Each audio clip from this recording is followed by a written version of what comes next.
Hi guys, I've got a bit more of a serious video for you today, and that's about negative self-talk and feeling not good enough.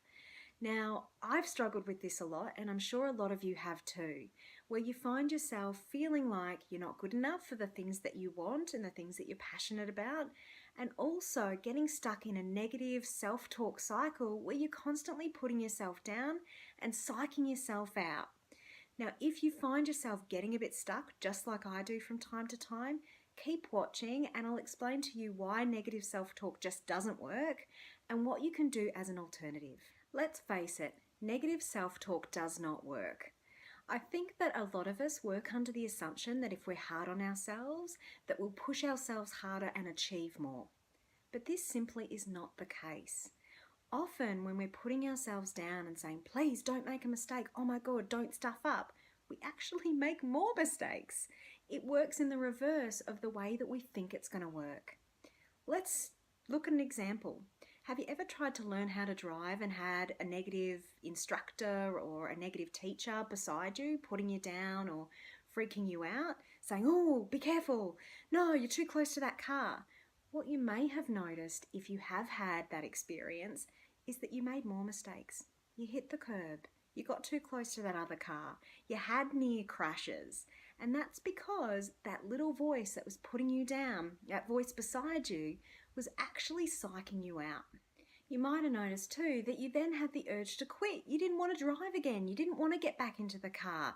You wanted to avoid it at all costs. I think this sometimes happens when we put ourselves down. We then want to avoid the task that we're doing because we feel like we're not good at it, that we're destined to fail, and that if we give it a go, we're going to stuff it up anyway, so what's the point? This causes us to quit before we even begin. This stunts us from getting to the place that we want to be at and being the best that we can be. Let's, for argument's sake, say you talk to yourself like a drill sergeant, but you still achieve your goal. You get a lot done. You tick off every item on your list. You achieve your goal. You get to the end. How do you feel when you get there? Chances are, if you've been talking to yourself like crap every single step of the way, you will still be talking to yourself like crap when you've achieved the goal. You'll be saying to yourself, oh, I could have done that better. Oh, I kind of stuffed that up, didn't I? Oh, that didn't turn out as nice as I hoped it would. It gets ruined. The goal is tainted. The achievement doesn't feel as amazing and as happy as you thought or hoped it would. Instead, you still feel crap about yourself. So the thing that you were trying to create doesn't even feel as wonderful as you hoped it would. So now that we've established that talking to yourself like crap doesn't work, and even if you do achieve your goals, you don't feel good about them once they're achieved, let's think about an alternative. What could go wrong if we started to talk to ourselves nicely? If we started to be our best cheerleader, our best encourager? What if we started to be our best friend? I know that sounds woohoo and hippie and Hallmark card, but I think there's something in this. One thing that I've noticed about myself, particularly in the past, is that I was so much better able to be nicer to other people than I was to myself. And that was a great place to start for me because that was something that I could put in my brain when I noticed me talking down to me.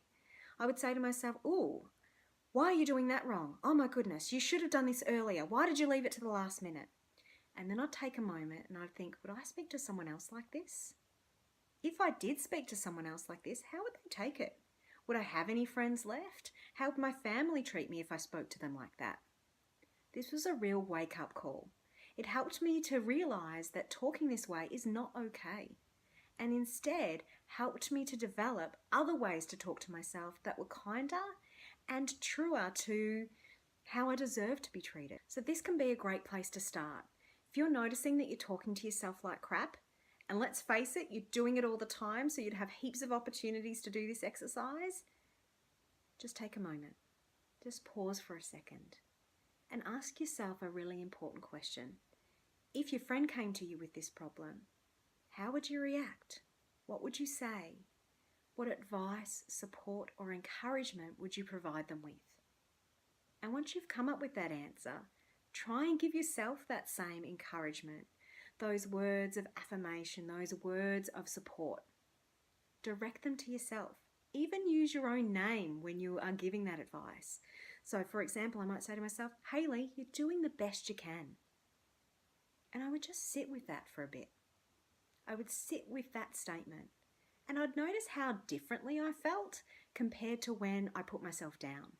So instead of saying to myself, you're not good enough, or you're never going to get there, or you're running late, you're never going to hand that thing in on time. Hayley, you're doing the best you can. How differently that feels. How differently I then act or react after I've said that thing to myself. So please try it out.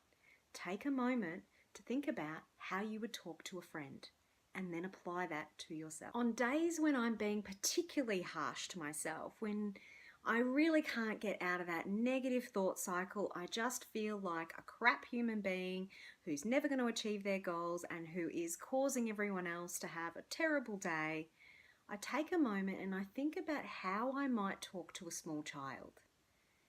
Now, children are vulnerable, they're beautiful, we need to love and care for them.